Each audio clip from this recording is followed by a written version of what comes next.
What if you could cheat and learn words, phrases, and grammar 2 times faster? You'll learn how to do just that with our exclusive PDF cheat sheets. But first, if you don't yet have access to our language learning system, sign up for a free lifetime account right now. Just click the link in the description to get your free lifetime account. First, so what are cheat sheets? With our learning program, you learn the language with conversation-based lessons that you can just listen to or watch and get everything explained and start speaking those very same dialogues. And as a bonus, you also get PDF cheat sheets as supplementary material for the lessons. These cheat sheets cover must-know topics like weather, your hobbies, daily routine, and much more. There are over 30 cheat sheets inside, and you'll find them inside our program, so they're not available anywhere else. Inside each cheat sheet, you get the words, phrases, and sentence patterns related to the topic that you can quickly review whenever you have a minute or two. So that's how the cheat sheets work. Now, how can you learn faster with these cheat sheets? Just download a cheat sheet, print it, keep it nearby, and glance through as much as possible. Not for hours a day, but just a few minutes throughout the day. It's as simple as that. If you can follow these simple steps and do this daily, you'll actually learn faster. Faster than if you were to sit down and memorize for hours a day. You'll know all of the words and phrases in and out, simply because you've seen them enough times. Language learning is all about repeated exposure. The more you're exposed to the language, the better you'll remember it. And the cheat sheets give you that quick exposure to the words, phrases, and grammar patterns. You can always save the PDFs to your device, but having physical cheat sheets will speed up your progress. It's just easier to pick one up and glance through. Plus, you can write on them for extra practice. Otherwise, if you keep the PDFs on your device, chances are you'll barely use them and forget about them. How can you get access to our PDF cheat sheets? If you're a member, you already have access. If not, just click the link in the description and sign up for a free lifetime account to get our learning program and these bonus cheat sheets. Once you've signed up and logged in, come back to the special PDF lessons page. The PDFs will now be available for instant download, and that's it. So, if you want to learn the language and get access to these learning tools and our learning system, sign up for a free lifetime account right now. Just click the link in the description to get your free lifetime account. This is the sound. This is the sound. And this is the r sound. By the end of this lesson, you'll be able to tell them apart. Plus, you'll be practicing them and on your way to perfect pronunciation. I'm Alicia, and this is English pronunciation through minimal pairs. First is This is the sound in sure, tour, poor, and other words. Next is or. This is the sound in for, port, form, and other words. R is the sound in far, part, farm, and other words. All the sounds are R-colored vowels, which means a vowel sound that ends with an R sound. To make the sound, the lips move to a relaxed O position. The teeth are slightly apart, and the tongue moves back in the mouth. The throat is open. The jaw and lower lip move forward slightly and we release the sound. Then move the tongue to the top of the mouth and pull the lips back slightly to make the R sound.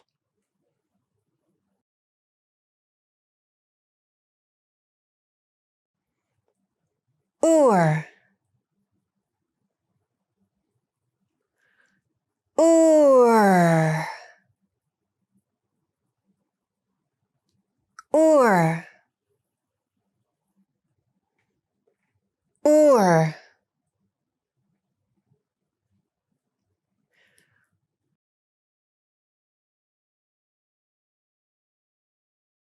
Or. Or. To make the or sound, the lips move to a loose O position. The teeth are slightly apart and the tongue moves to the back of the mouth. We release the O sound, then move the tongue to the top of the mouth to make the R sound. or, or, or, or, or.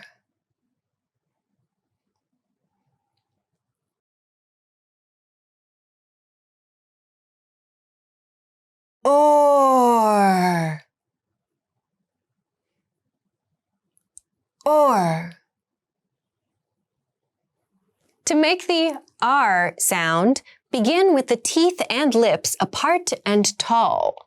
The tongue flattens and the throat is open. Release the sound and at the same time, close the teeth slightly, move the lips to an oval shape, and raise the center of the tongue directly up.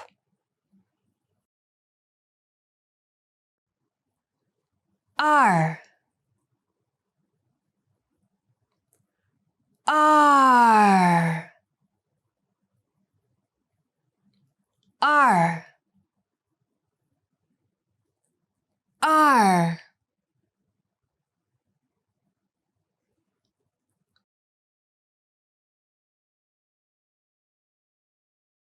R. R. These sounds are quite similar, but the position of the first vowel is different. Ur has the highest position, and R has the lowest position. Listen to the difference and repeat after me. Ur, or, R.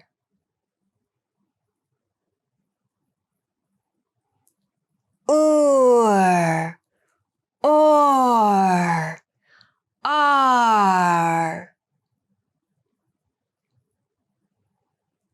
Ur, or, R.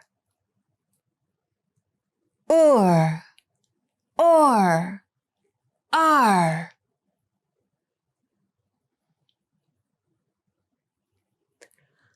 Ur, or, R. Ur, or, R. Listen and repeat, or speak along with me. Ready? Tour, tour. Tour, tour. Port, part.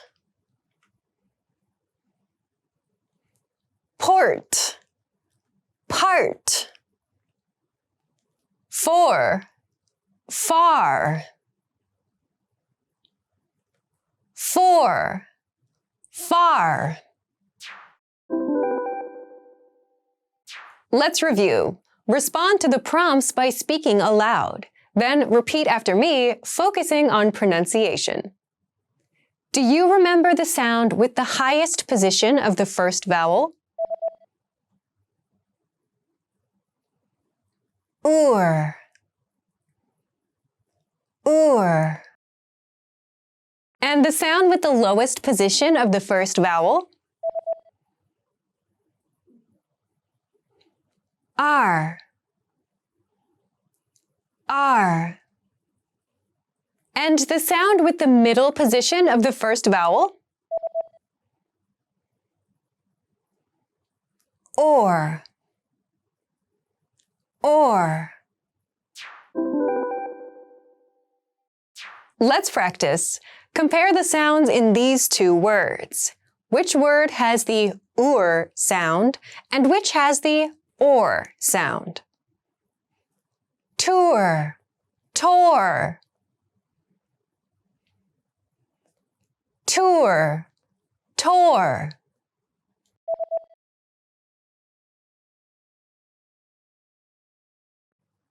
Tour has the ur sound and tor has the or sound. Let's try another. Which word has the r sound and which has the or sound? Port, part.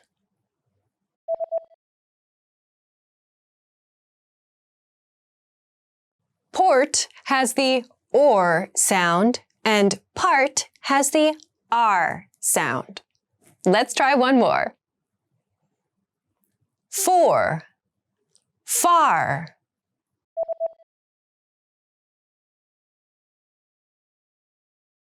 For has the OR sound and far has the R sound. Now listen to this sentence. Which words have the UR sound and which words have the OR sound? I'm sure we will find shells on the shore.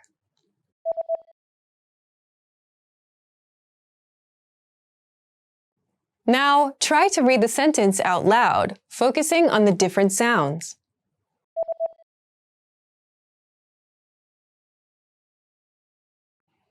I'm sure we will find shells on the shore.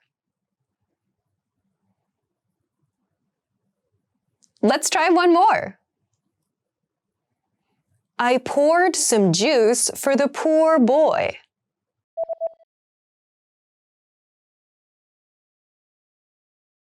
Now try to read the sentence out loud, focusing on the different sounds.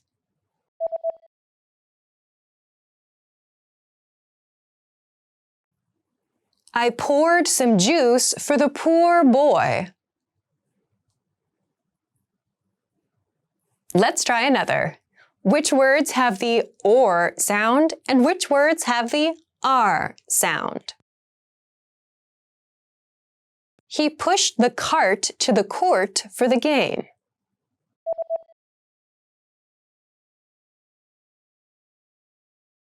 Now try to read the sentence out loud, focusing on the different sounds.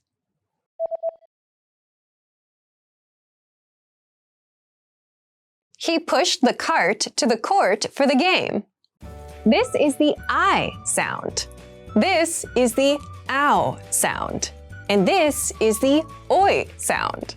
By the end of this lesson, you'll be able to tell them apart. Plus, you'll be practicing them and on your way to perfect pronunciation. I'm Alicia, and this is English pronunciation through minimal pairs.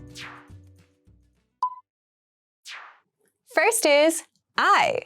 This is the sound in I, time, why, and other words. Next is OW. This is the sound in out, down, now, and other words. OI is the sound in oil, point, boy, and other words. All the sounds are diphthongs, which means vowel sounds that start with one vowel sound and end with another vowel sound. To make the I sound, the teeth and lips open. The tongue moves to the rear of the mouth, then moves forward in the mouth as the teeth close slightly. I. I. I. I.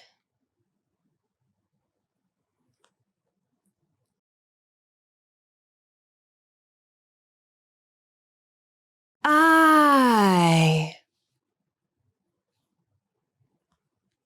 I. To make the OW sound, the mouth opens wide and the teeth separate. The lips pull back. The tongue flattens, moves back, and then rolls forward to complete the sound as the mouth moves into an O shape. Ow. Ow. Ow. Ow.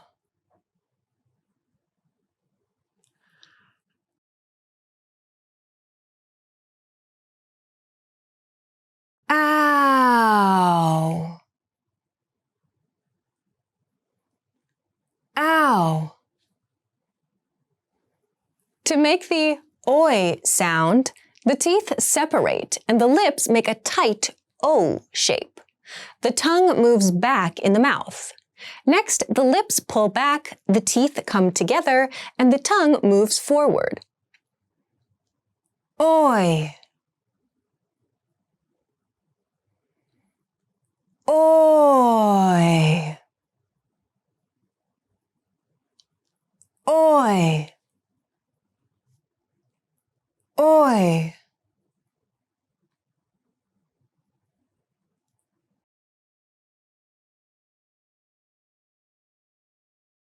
Oi. Oi. These sounds are quite similar, but I is pronounced with the lips unrounded. When pronouncing ow, the lips move from an unrounded to a rounded position. And during the oi pronunciation, the lips move from a rounded to an unrounded position. Listen to the difference and repeat after me. I, ow, oi. I, ow, oi. I, ow, oi. I, ow, oi.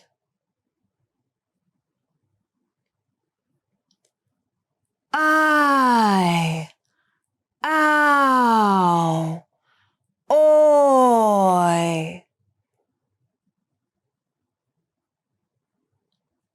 I, ow, oi.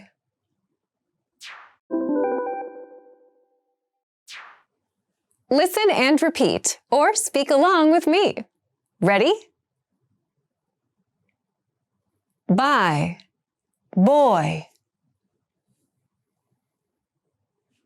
By, boy. By, bow. By, bow. Tie, toy. Tie, toy. Find, found. Find, found. Tire, tower.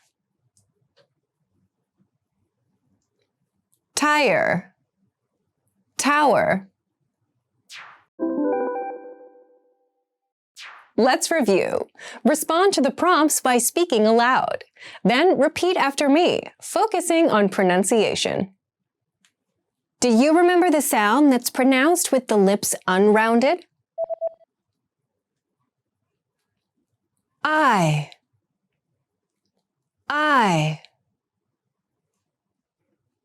And the sound that requires the lips moving from an unrounded to a rounded position?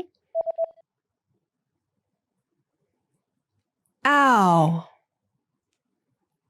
Ow. And the sound that requires the lips moving from a rounded to an unrounded position? Oi. Oi.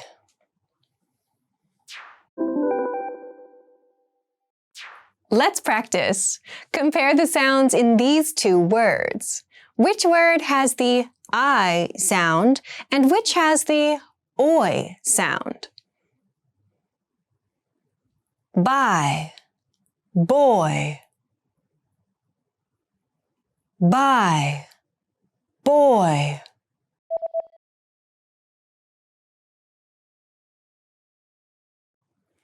By has the I sound, and boy has the oi sound. Let's try one more. Tie, toy.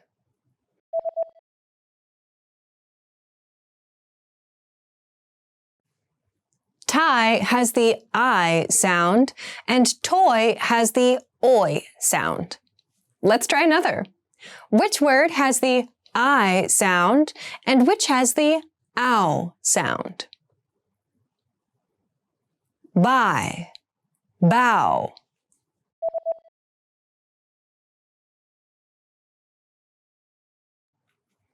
Buy has the I sound, and bow has the ow sound. Let's try one more. Find, found.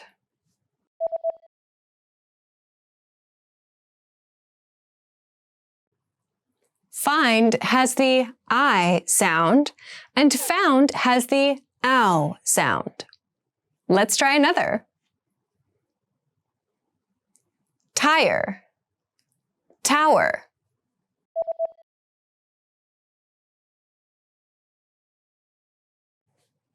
Tire has the I sound, and tower has the ow sound. Now listen to this sentence.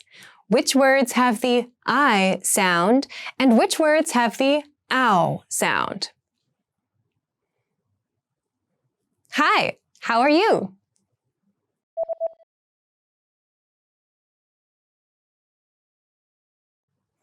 Now try to read the sentence out loud, focusing on the different sounds.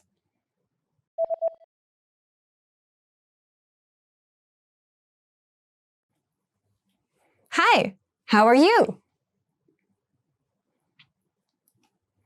Let's try one more.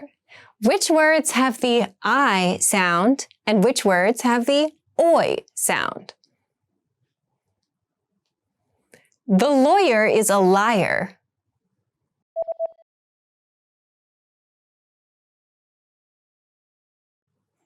Now try to read the sentence out loud, focusing on the different sounds.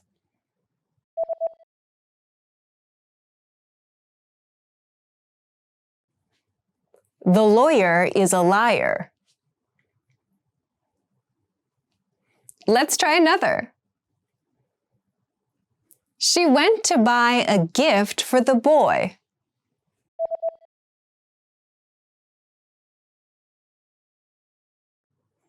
Now try to read the sentence out loud, focusing on the different sounds.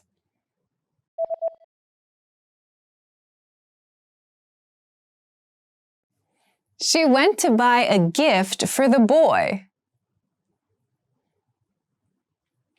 Let's try one more. Which words have the ow sound, and which words have the oi sound? The boy tied a bow around the gift.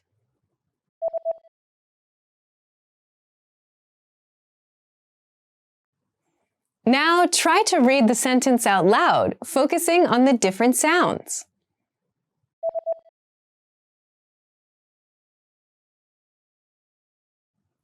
The boy tied a bow around the gift. In this lesson, we'll learn the following sounds used in English: p, b, t, d, k, and g. By the end of this lesson, you'll be able to tell them apart. Plus, you'll be practicing them and on your way to perfect pronunciation. I'm Alicia, and this is English pronunciation through minimal pairs. First is p. This is the p sound in pass, sport, cap, and other words. Next is b. This is the b sound in be, number, job, and other words. Next is t. This is the t sound in today, still, get, and other words. Next is d. This is the d sound in dad, indeed, need, and other words. Next is k. This is the k sound in cut, next, like, and other words. The last is g.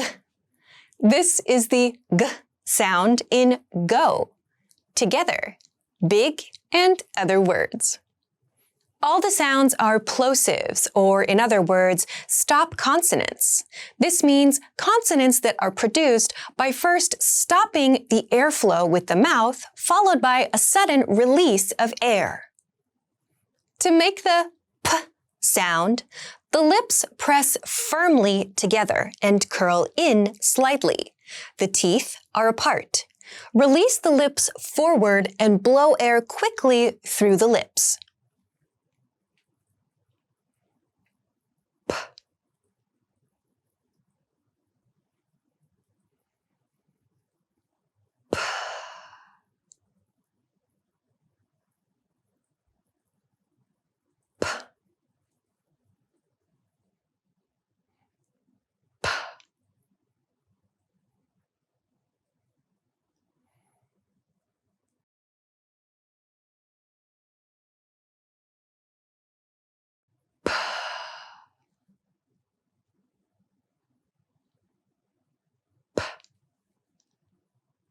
To make the b sound, press your lips firmly together and curl them slightly.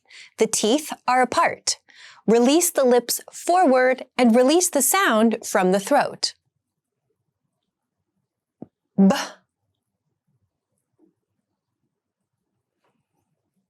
B. B.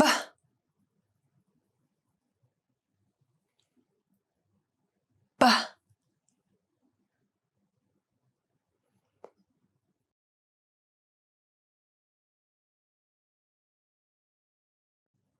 B.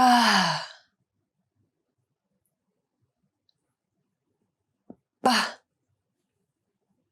To make the t sound, move the front teeth together and part the lips slightly. Place the tip of the tongue against the back of the upper teeth. Release the position as you release a burst of air. T.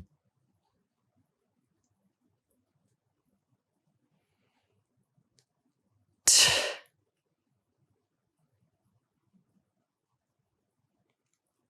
T. T. T.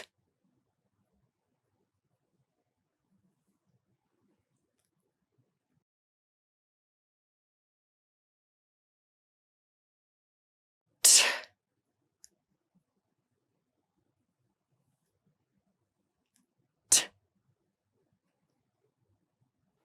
To make the d sound, the front teeth come together and the tongue touches the back of the upper teeth. The lips are slightly apart.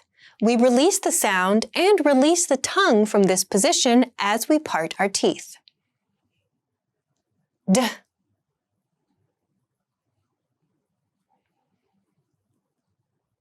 D.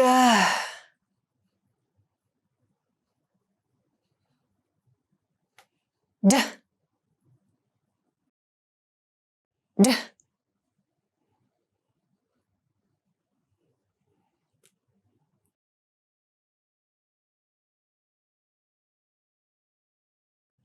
D.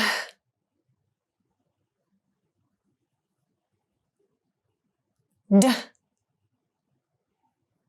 To make the k sound, start with the tongue in a relaxed position. The lips part slightly and the teeth are apart. The back of the tongue moves up and the tip of the tongue stays relaxed. Air is released at the top position. K.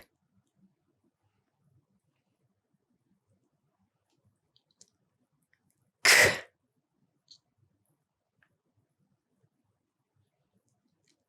K. K.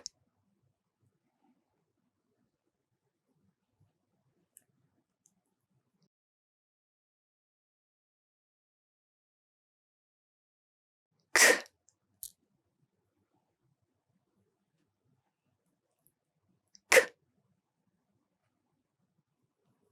To make the g sound, the lips and teeth move apart slightly.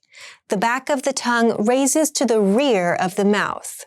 We make the sound as we release the tongue from this position. G.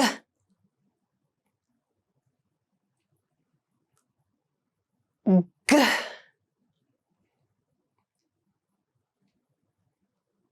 G. G.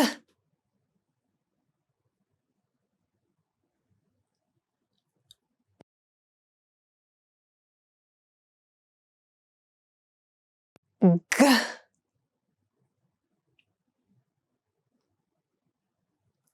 G. P. B. T. D. And K. G. Form pairs where P, T, K are voiceless sounds and B, D, G are voiced sounds. Listen to the difference and repeat after me. P, B, T, D, K, G.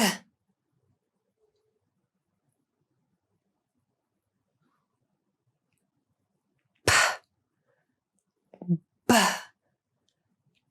T, D, K, G.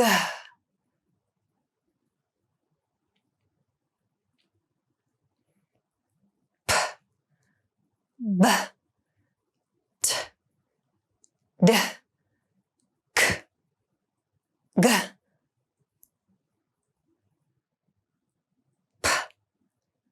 B, T, D,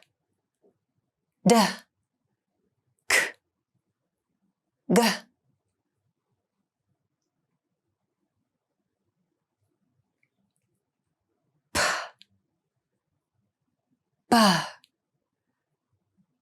T, D, K, G.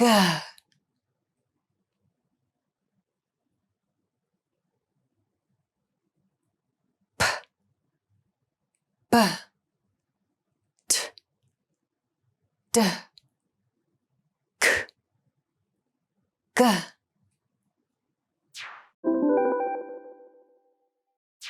Listen and repeat, or speak along with me. Ready? Pack, back. Pack, back. Rapid, rabid. Rapid, rabid. Cap, cab. Cap, cab. Tear, dear. Tear, dear. Cart, card. Cart, card. Class, glass. Class, glass. Coat, goat.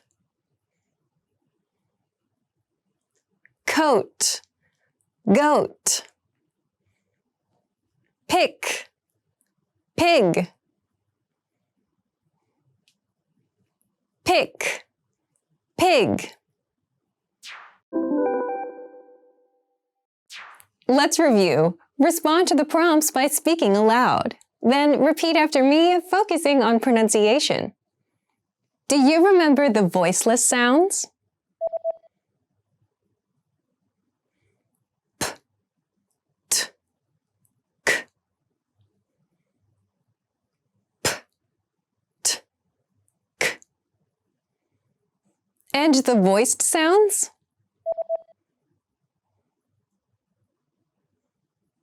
B, D, G. B, D, G. Let's practice. Compare the sounds in these two words. Which word has the voiced sound and which has the unvoiced sound? Pack, back,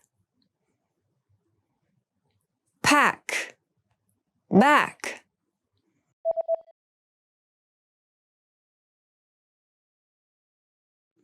Back has the voiced b sound and pack has the unvoiced p sound.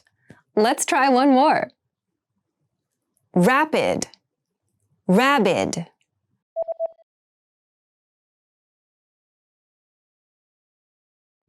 Rabid has the voiced b sound and rapid has the unvoiced p sound. Let's try another. Cap, cab.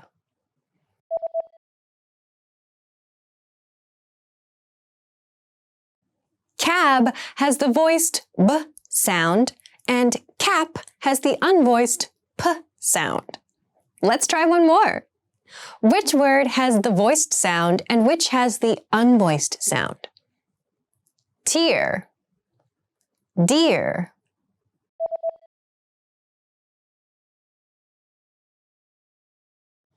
Deer has the voiced d sound and tear has the unvoiced t sound. Let's try another.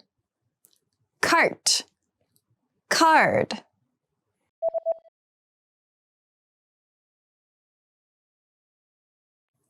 Card has the voiced d sound and cart has the unvoiced t sound. Let's try one more. Which word has the voiced sound and which has the unvoiced sound? Class, glass.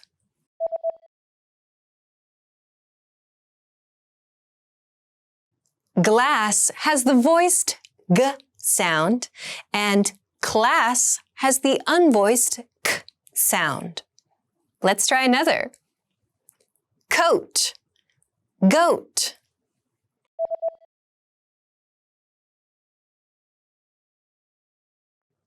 Goat has the voiced g sound and coat has the unvoiced k sound.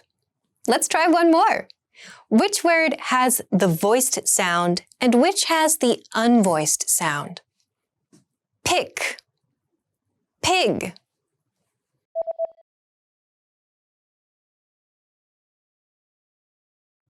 Pig has the voiced g sound and pick has the unvoiced k sound.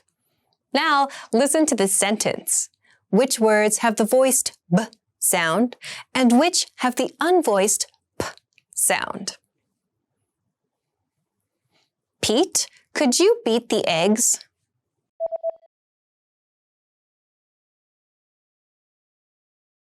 Now, try to read the sentence out loud, focusing on the different sounds.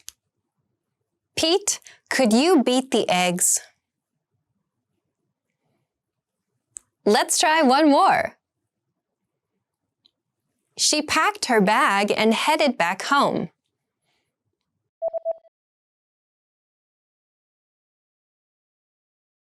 Now, try to read the sentence out loud, focusing on the different sounds. She packed her bag and headed back home. Let's try another. Which words have the voiced d sound and which have the unvoiced t sound? She left her credit card in the shopping cart.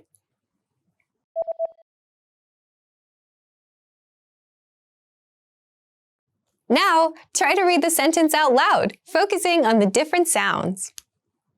She left her credit card in the shopping cart. Let's try one more. The deer's tear dropped from her eye.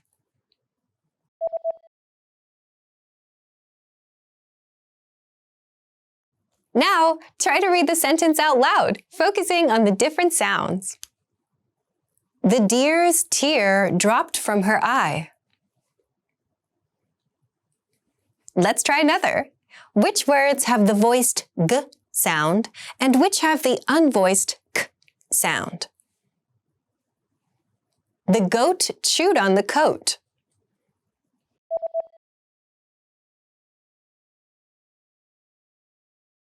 Now, try to read the sentence out loud, focusing on the different sounds. The goat chewed on the coat.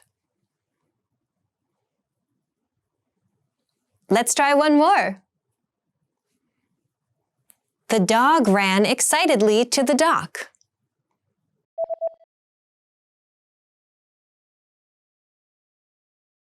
Now, try to read the sentence out loud, focusing on the different sounds. The dog ran excitedly to the dock. This is the sound. This is the sound. And this is the sound. By the end of this lesson, you'll be able to tell them apart. Plus, you'll be practicing them and on your way to perfect pronunciation. I'm Alicia, and this is English pronunciation through minimal pairs. First is This is the sound in make, woman, same, and other words.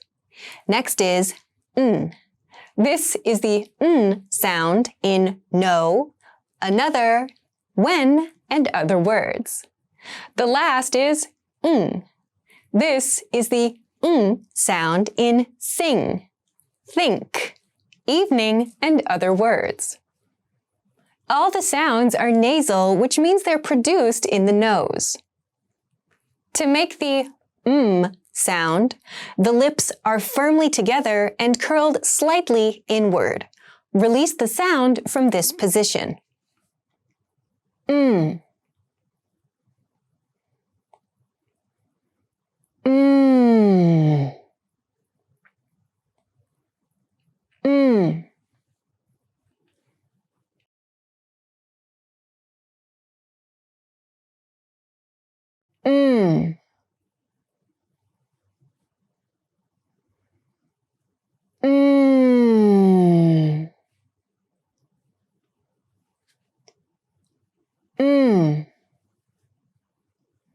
To make the sound, the lips and teeth move slightly apart.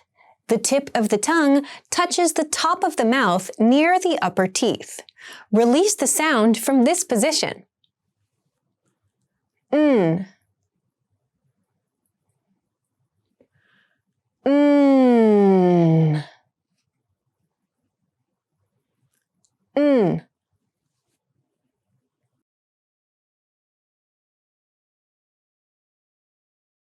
Mm. Mm. Mm. To make the sound, part the lips and the teeth. Move the back of the tongue to the top of the back of the mouth and release the sound. Mm.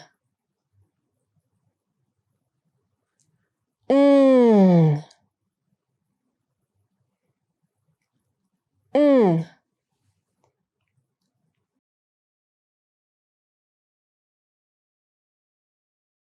Mm.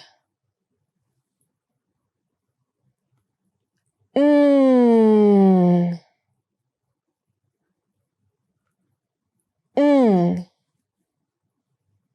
Sounds differ in the place of articulation. Is a bilabial sound. Is an alveolar sound. And is a velar sound. Listen to the difference and repeat after me. Mm. Mm. Mm. Mm. Mm. Mm.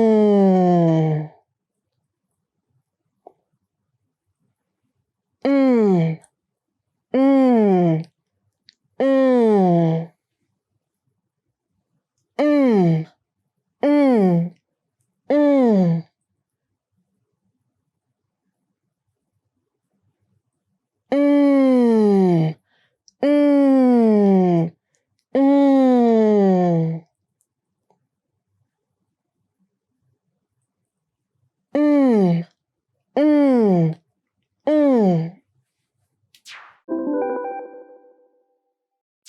Listen and repeat, or speak along with me. Ready? Male, nail. Male, nail. Nap, nap. Map, nap. Gum, gun. Gum, gun. Fin, fing. Fin, fing. Win, wing. Win, wing. Swim, swing. Swim, swing. Let's review. Respond to the prompts by speaking aloud. Then repeat after me, focusing on pronunciation. Do you remember the bilabial sound?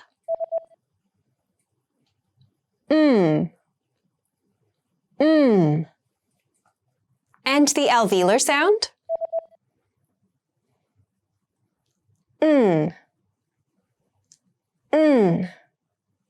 And the velar sound?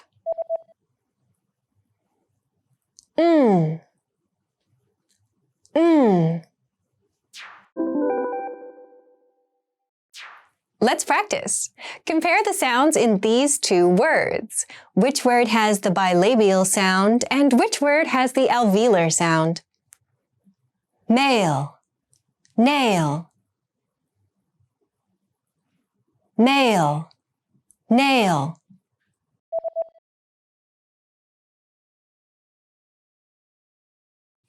Male has the bilabial sound, and nail has the alveolar sound. Let's try one more. Map, nap. Map, nap.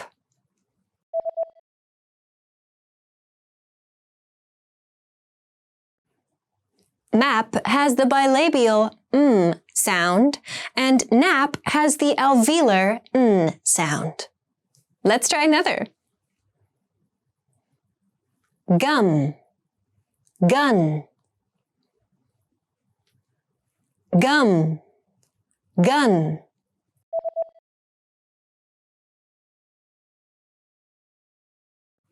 Gum has the bilabial sound, and gun has the alveolar sound.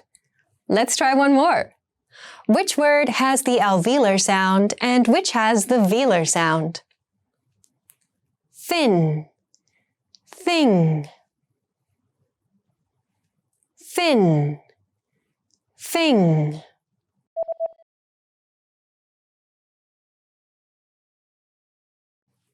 Fin has the alveolar sound, and thing has the velar sound. Let's try another. Win, wing.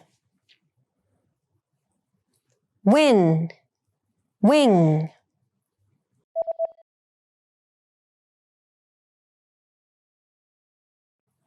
Win has the alveolar sound, and wing has the velar sound. Let's try one more. Swim, swing. Swim, swing.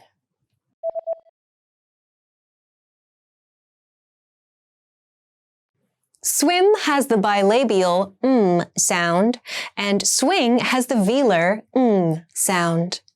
Now listen to this sentence. Which words have the alveolar sound, and which have the velar sound? She ran to the door as the phone rang loudly.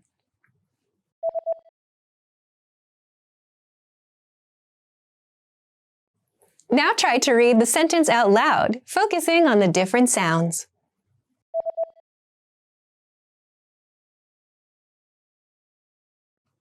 She ran to the door as the phone rang loudly. Let's try one more. The bird won't win with its broken wing.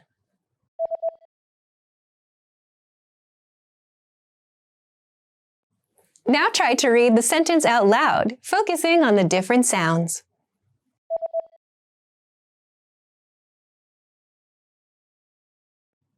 The bird won't win with its broken wing. Let's try another. Which words have the bilabial sound and which have the alveolar sound? He found a nail in the mail.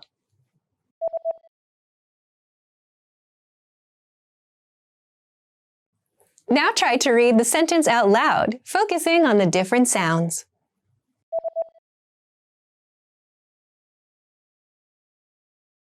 He found a nail in the mail. Let's try one more. My knee hurt, so she helped me.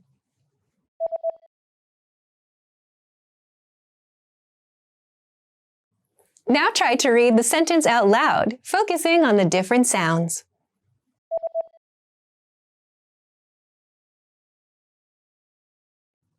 My knee hurt, so she helped me. Hi everybody, my name is Alicia. In this video, I'm going to talk about 10 common mistakes that English learners make. For this lesson, I have chosen 10 very common mistakes that are grammar focused, and we're going to talk about what they are and how to fix them. Let's get started. Okay, the first mistake I want to talk about is forgetting the ends of contractions. Forgetting the ends of contractions. A contraction is two words together, like for example, I am becomes I'm, or he will becomes he'll, for example.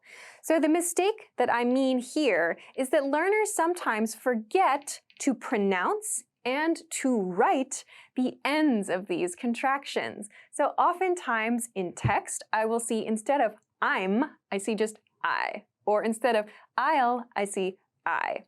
Or with other examples, for example, instead of he's, I see he's. Or there becomes they. So don't forget these end parts of your contractions. And also make sure to pronounce these clearly when you're speaking. Native speakers do say these just very, very quickly, like, I'm happy to see you. There's still an M sound in that I'm. So make sure that you don't forget the ends of these contractions. This is a very common mistake. Okay, mistake number 2. Mistake number 2 is using will for all future tense situations instead of using going to or the progressive form of a verb. I think this mistake happens because the will future tense sentence pattern is very easy for many people to remember. And so people tend to use the one that's easiest and shortest, but that doesn't mean it's always correct. Yes, there are some times when you should use will, when it's very natural to use will, but you shouldn't use will in every single future tense example sentence. Let's take a look. Let's compare these. Here, will you come to class tomorrow? This sentence sounds unnatural. This sentence uses will.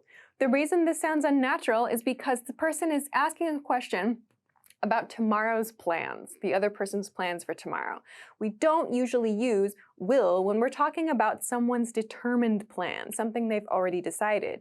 Instead, this is an example of a situation where we should use going to, or we're using the progressive form. For example, are you going to come to class tomorrow? Or are you coming to class tomorrow?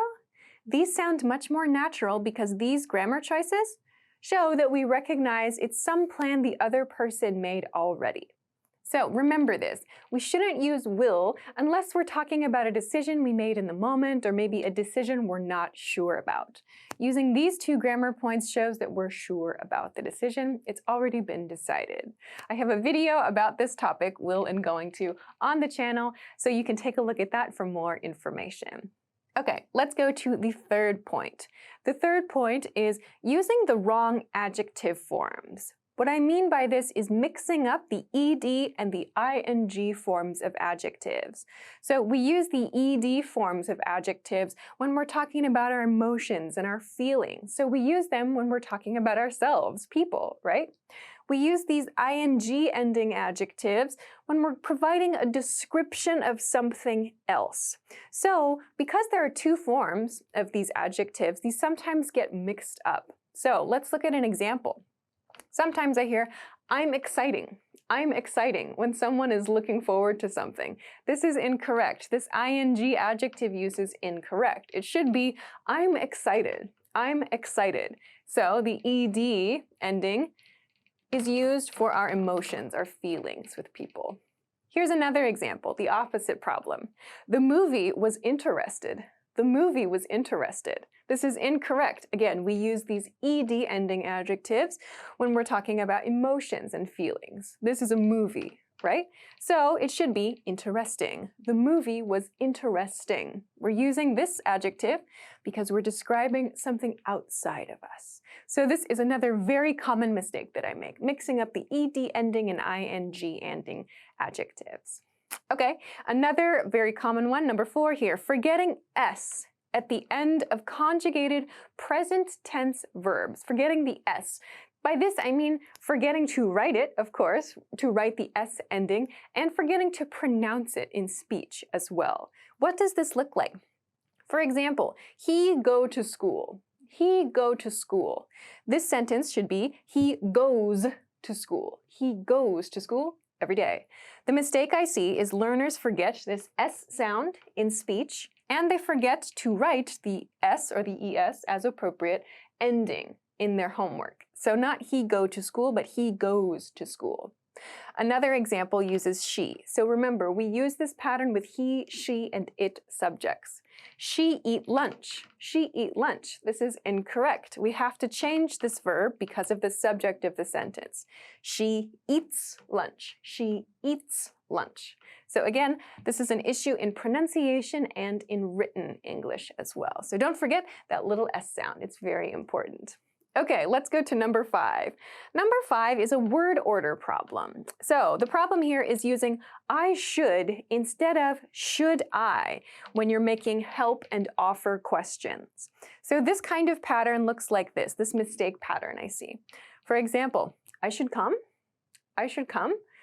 When the correct sentence or the correct question would be, should I come? Should I come?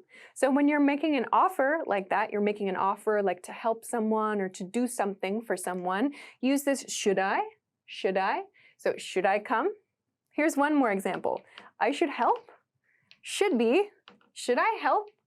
So this is a very common word order issue that I see. Sometimes I see this here and there with other modal verbs, like I see it sometimes with could and with would as well. So you may also consider it the same issue for those words too, should, could, and would. But this is the one that I see the most often. Okay, let's move along to number 6. Mistake number 6, forgetting to before destinations or using in instead. So this is a preposition point. Another issue relating to this, another problem, is using to before there. So let's look at what I mean. Here's an example of a very common error. I have been in France. I have been in France. This preposition choice is incorrect. I have been to France. We use to before the destinations of our travels. I have been to France. Here's another example, what I mean before there. I have been to there is incorrect. We use to before our destination, our specific destination. There does not mark a specific destination. It refers to a place we mentioned before, but unless you use the title of the country, unless you use the title of the city, the name of the city, whatever it is, you can't use this pattern. You cannot say, I have been to there. You can say, I have been to city, I have been to country, I have been to state, great. But you can't say, I have been to there. So this is another very common one that I see. Sometimes people forget the preposition, or sometimes people just use in place of to. So don't forget this one. To comes before your travel destination. Okay, on to the next one, number 7. The next one is adding didn't before a past tense verb. Adding didn't before a past tense verb. So let's look at some examples and break down what the problem is here. Here's one, a common example. I didn't eat. I didn't eat. This person is trying to make a simple past tense sentence. But the problem is that we don't need to change both parts here. So, I didn't eat should be I didn't eat. I didn't eat. So when we make these past tense, in this case a negative past tense sentence, we don't need to change the root verb. This is the part, I did not eat. This is the part that we change. We do not need to change both didn't and use the past tense form of the verb. Sometimes I see people using both changes in their sentences, and this is incorrect. Let's look at another example. She didn't worked. She didn't worked. Same problem. This verb is in past tense, but this part is already telling us the past tense grammar. We don't need this part here. The correct sentence is she didn't work. She didn't work. So pay attention to this when you're making those past tense sentences, yeah? So she worked is fine for a positive past tense sentence, but in these negatives, she didn't worked is incorrect. So try to keep this in mind. Okay, let's move along to number 8. Number 8. Number 8 is using maybe when might is appropriate. I think that learners tend to use maybe a lot because they feel that there are a lot of different positions, sentence positions, where it feels okay to use maybe. And since maybe is a pretty easy word to understand, a lot of people tend to think they can get away with just putting it in any place. But there are some places where it's natural to use it, like as a response to a question, but there are also some places where it feels less natural to use it. So let's take a look at some examples. Here's one. I'll maybe go. I'll maybe go.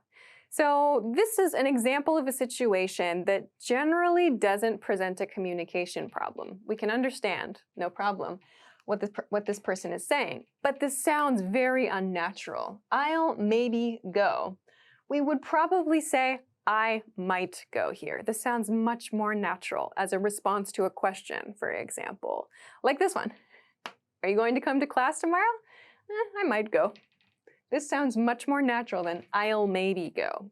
We generally don't use them in this way. Here's another one. He will maybe come. He will maybe come. We would probably say, he might come instead. He might come, or perhaps he may come if you want to sound a little bit more polite. So yes, it's true that we use will in situations where we're not sure. But in these cases, we tend to use maybe at the beginning of the sentence, like, maybe I'll have a salad for lunch today. So try to think of this kind of position thing with maybe, like maybe tends to come closer to the beginning of the sentence, like usually at the beginning of the sentence, because we're starting off with that unsure feeling. It sounds quite unnatural to put it here before the verb. I'll maybe go. You might hear, maybe I'll go. Perhaps, but keep this in mind. Don't be afraid of using might and may to express different levels of certainty. Okay, great. Let's go on to number 9 now. Number 9 is forgetting do and does in questions. So remember, we need to make questions in order to continue the conversation, right? To continue our communication. But one common thing that I see is learners forget this do and does. They forget these helping words. For example, instead of the correct sentence, what does she do? Sometimes I see what she do, something like this, what she do. It should be, what does she do? Or another example, where you work, where you work. Should be, where do you work? So don't forget these little tiny little things, but they're very, very important. I know they seem small and they kind of help the grammar of the sentence along, but it's very important to include them. So don't forget these when you're making your questions. You can find some tips and some information about this in the videos that we have available already. I've made some videos about these kinds of grammar points as well. So you can look for these kinds of grammar points in past videos, for example, about simple present tense, and you can also find them in videos about simple past tense. So check those out if you're looking for some more reference material and some practice points. Okay, let's go to the last one, number 10. Number 10 is a little bit more advanced, but it's a very, very common error. It's not moving the be verb in embedded questions, not moving the be verb in embedded questions. What does this mean?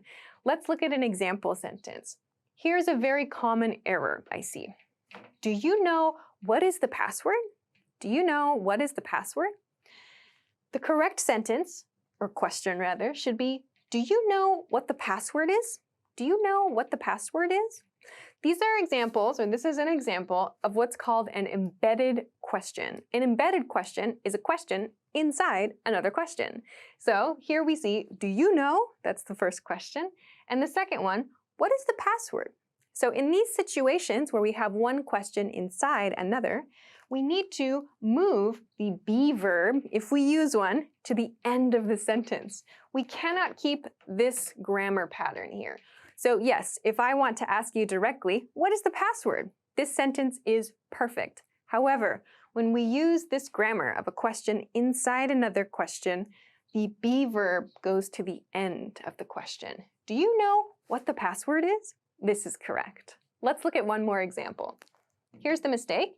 Does he know where are the kids? Does he know where are the kids? So again, does he know is our question. Where are the kids is the question inside it. We have a be verb here, are. To fix it, we move it to the end of the sentence. Does he know where the kids are? And then it's perfect. So I have some videos about embedded questions on our YouTube channel and in our video resources. So please have a look at those for more information on how to create embedded questions perfectly. All right, so these are 10 very common mistakes that English learners make. Of course, everybody makes mistakes, and there are many more common mistakes, but these are some of the ones that I see the most. So I hope that this video helps you to find some spots that you can work on and some spots that you maybe need to review. Of course, if there are other common mistakes that you make and that you want to try to think about how to fix, you can let us know about those in the comment section.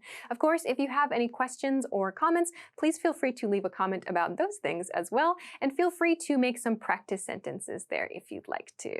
If you enjoyed this lesson, please don't forget to give it a thumbs up and subscribe to our channel if you haven't already. Also, check us out at EnglishClass101.com for some other things that can help you with your English studies.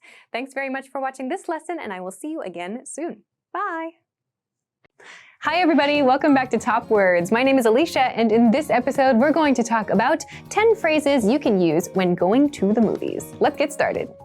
Okay, before we start the video, a quick reminder that if you check the link below the video in the YouTube description box, you'll find a bunch of PDF cheat sheets that you can use to learn new vocabulary words and expressions relating to your hobbies, your leisure activities, the things that you like to do. So this video is, of course, about movie theater related expressions. This one's about food. You can find ones that are about music, listening to music, playing sports, and so on. So have a look at the link below the video in the YouTube description box, and you can find all of these and more for free. So have a look, and I hope that it is helpful for you. Okay, let's get on with the video. Okay, the first word is ticket. Ticket.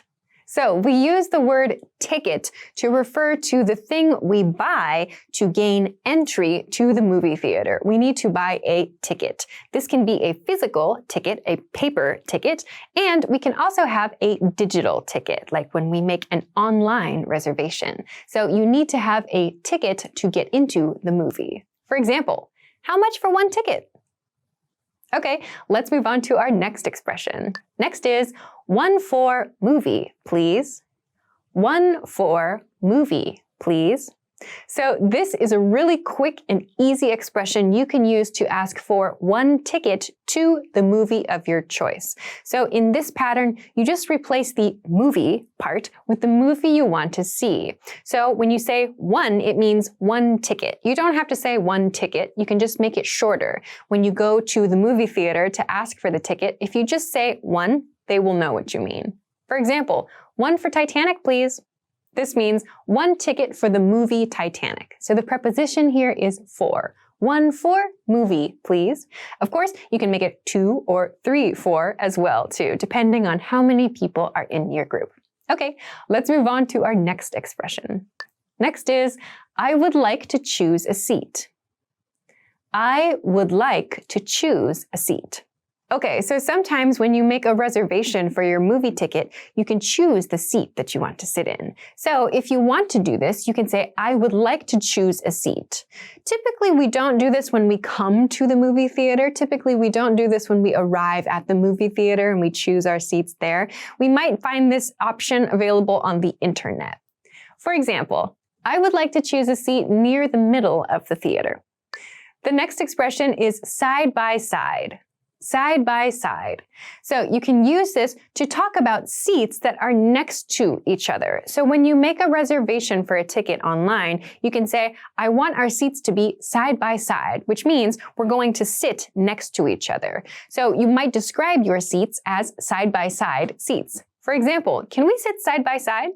You might hear people say, can we sit next to each other as well? But this side-by-side expression means that you are sitting with your sides next to each other's sides. That's where this side-by-side comes from. Okay, let's move on to our next word. Next is popcorn. Popcorn. Popcorn is the classic movie theater treat. It's a classic snack that we have with movies. Popcorn is something you can buy in probably every movie theater in the USA. People typically have it with butter and salt, but you may find caramel popcorn or other kind of crazy flavors too. Popcorn is like the classic movie snack. So even if we're not at the movie theater, we often make popcorn to enjoy with our movie at home. So in a sentence, I'm going to buy some popcorn. Okay, let's move on to our next expression. Next is 3D glasses. 3D glasses. Okay, what are 3D glasses? So you know what glasses are, right? So the accessory we use to see. 3D glasses are special glasses that we use at movie theaters sometimes. So sometimes you go to the movie theater to see a movie in 3D, 3 dimensions. So it looks like the movie is happening in front of you, not just on a flat screen. We have glasses that we get from the movie theater that we use to see the movie correctly. So you might need to put on your 3D glasses at a certain point in time. In that case, you can say, we have to put on our 3D glasses. So 3D glasses are a very interesting part of recent movie-going experiences. Okay, let's move on to our next expression. Next is box office. Box office. So a box office is the place where you get your tickets at the theater. We use it for movie theaters. You might also see it used at like an opera house or like a live playhouse as well. The box office is the place where you get your tickets. It doesn't have anything to do with like an office of boxes or anything like that. It's just kind of the reception area or the ticketing area. We call this space the box office. For example, we need to pick up our tickets at the box office. Okay, our next expression is surround sound. Surround sound. So surround sound, maybe it's easy to guess the meaning of this expression. Surround sound is sound that surrounds a person. It's the sound that surrounds an audience. So when you go to see a movie in the movie theater, there are speakers all around the room. You are surrounded with sound. So surround sound is an important and exciting part of the movie-going experience. Of course, some people with lots of money can make surround sound systems in their homes. Here's an example sentence. I love the surround sound in movie theaters. Okay, let's go to our next expression. Next is subtitles. Subtitles. Subtitles are those words that appear on the bottom of the screen when you're watching a movie or when you're watching a TV show or maybe even when you're watching something on YouTube. Subtitles refers to a translation of the information that is being spoken on the screen. There's another thing that you might be familiar with, which are captions. Captions and subtitles are very similar. They're both words that appear at the bottom of the screen. Subtitles refers to a translation of the dialogue into the language you're reading. Captions is the same thing that's being said. So for example, if you're watching this video in English and you're reading the information at the bottom of the screen in English, you are reading captions of my words.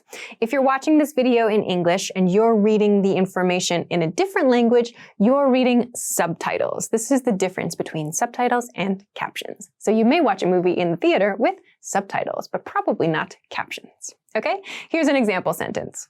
Does this film have subtitles? Okay, let's go on to our next expression. Next is trailer. Trailer. All right, a trailer is a preview of a movie. So this is kind of an interesting word. We often think of the trail of something as being behind something, but a trailer is like a preview for an upcoming movie, or it's the preview of a movie that is now available to watch in theaters. We call this the trailer. For example, I love watching the trailers before the movie. So when you arrive at the movie theater to watch your movie, before your main event, before watching the movie, you'll often see a lot of different trailers for other movies that are coming out very soon. So watching the trailers is another part of going to the movie theater. All right, great. That brings us to the end of 10 phrases for going to the movies. What did you think? You can let us know in the comments. And of course, let us know if there are other expressions that you like to use when you go to the movie theater. Also, don't forget to click the link in the description and get your free PDF cheat sheets to learn even more useful English words and phrases. You can download them to any device or print them out, and they're yours to keep forever, so you can click the link and get them for free now. Thank you very much for watching this video, and I will see you again next time. Bye! Hi everybody, welcome back to Know Your Verbs. My name is Alicia, and in this lesson, we're going to talk about the verb land. Let's get started. Let's start with the basic definition of the verb land. The basic definition is to arrive on the ground after traveling by air or by sea. Some examples. Our airplane landed safely. The boat will likely land in Chile. Now let's look at the conjugations for this verb. Present, land, lands. Past, landed. Past participle, landed. Progressive, landing. Okay, now let's talk about some additional meanings for this verb. The first additional meaning is to arrive on a website or web page. Some examples. I clicked the link and landed on a strange website.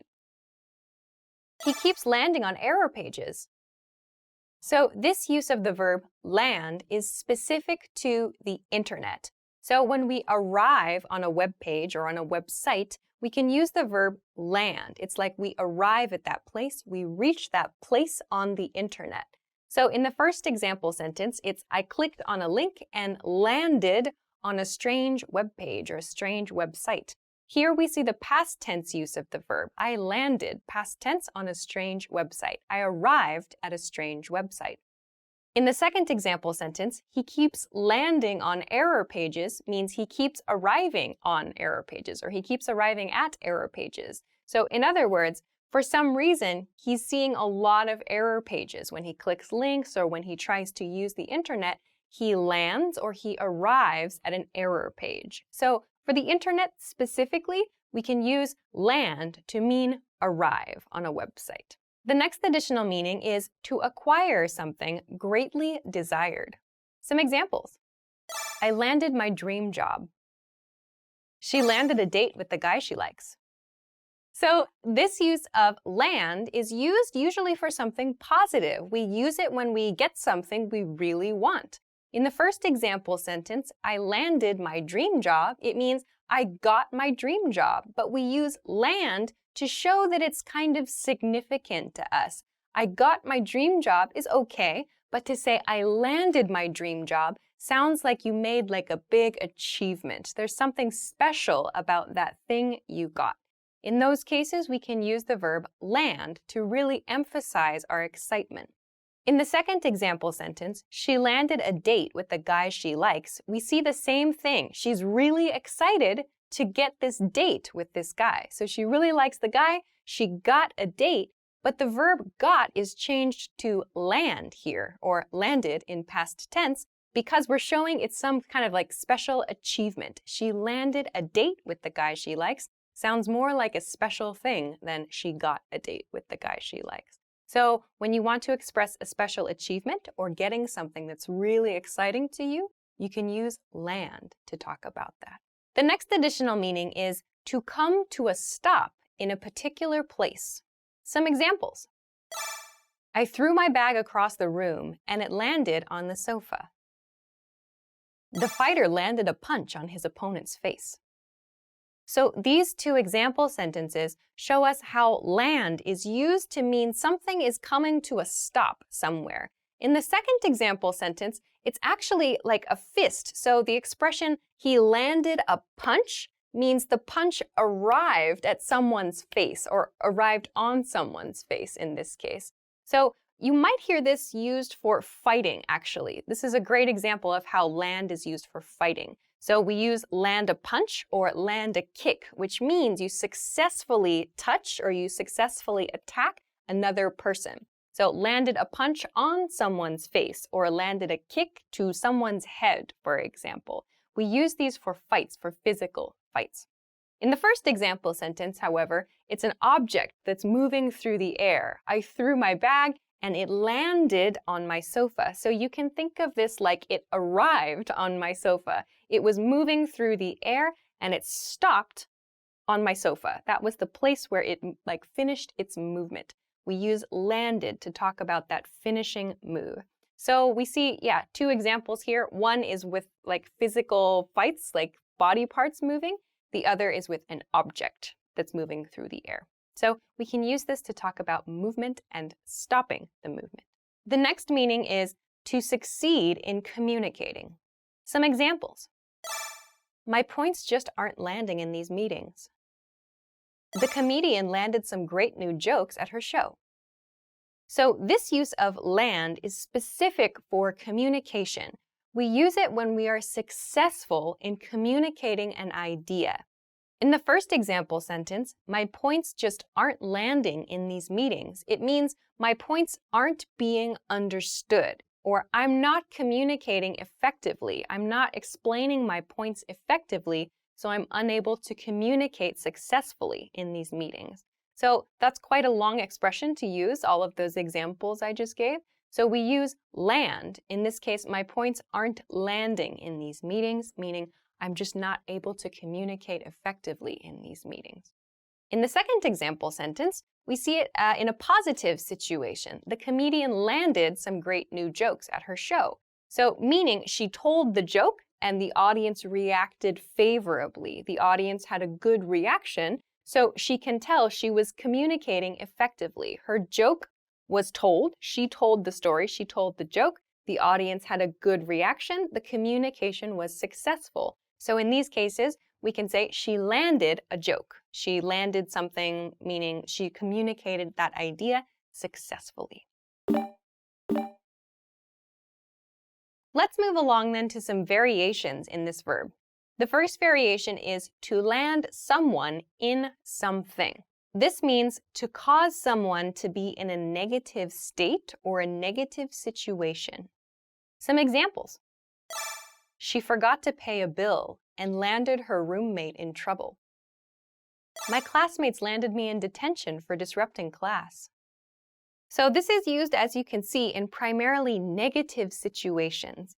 In the first example sentence, I forgot to pay a bill and landed my roommate in trouble. So this means by my actions, I forgot to pay a bill. Because of this action, I caused someone else, in this case my roommate, to be in a bad situation. So my roommate got in trouble because of my actions. So I landed my roommate in trouble is how we can explain that situation.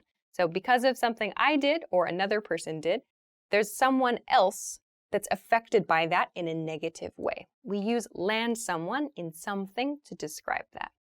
In the second example sentence, my classmates landed me in detention for disrupting class.